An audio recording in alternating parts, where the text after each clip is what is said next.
யோபு அதிகாரம் 37. இதைக் கண்டு நடுங்குகிறது என் இதயம், தன் இடம்பெயர்ந்து அது துடிக்கின்றது. அவரது குரலின் இடியோசையையும் அவர் வாயினின்று வரும் முழக்கத்தையும் கவனமுடன் கேளுங்கள். விசும்பின் கீழ் மின்னலை மிளிரச் செய்கின்றார், மண்ணகத்தின் எல்லை வரை செல்ல வைக்கின்றார். அதனை அடுத்து அதிரும் அவர் குரல், பேரொளியில் அவர் முழங்கிடுவாரே. மின்னலை நிறுத்தார் அவர்தம் குரல் ஒலிக்கையிலே. கடவுள் வியத்தகு முறையில் தம் குரலால் முழங்குகின்றார். நம் அறிவுக்கு எட்டாத பெரியனவற்றை செய்கின்றார். ஏனெனில் உறைபனி மண்மீசை விழு என்பார், மாரியையும் பெருமழையையும் உரத்து பெய்க என்பார்.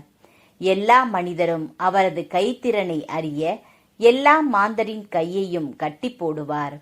பின்னர் விலங்கு தன் பொந்தினுள் நுழையும், தம் குகைக்குள் அது தங்கும். அவர் தம் கிடங்கிலிருந்து சுழல் காற்றும் வாடை காற்றிலிருந்து குளிரும் கிளம்பும். கடவுளின் மூச்சால் பனிக்கட்டி உறையும், பரந்த நீர்நிலை உறைந்து போம். அவர் முகிலில் நீர்த்துளிகளை திணிப்பார், கொண்டல் அவர் ஒளியை தெரிக்கும். மேகம் அவரது ஆணைப்படியே சுழன்று ஆடும். அவர் ஆணையிடுவதையெல்லாம் மண்மிசை செய்யும். கண்டிக்கவோ கருணை காட்டவோ இவற்றை உலகில் அவர் நிகழச் செய்கின்றார். யோபே, செவிகொடும். இறைவனின் வியத்தகு செயல்களை நின்று நிதானித்து கவனியும். கடவுள் எவ்வாறு அவற்றை ஒழுங்குபடுத்துகின்றார் என்றோ, அவர் தம் முகில்கள் எப்படி மின்னலை தெரிக்கின்றன என்றோ அறிவீரா? முகில்கள் எவ்வாறு மிதக்கின்றன என உமக்கு தெரியுமா?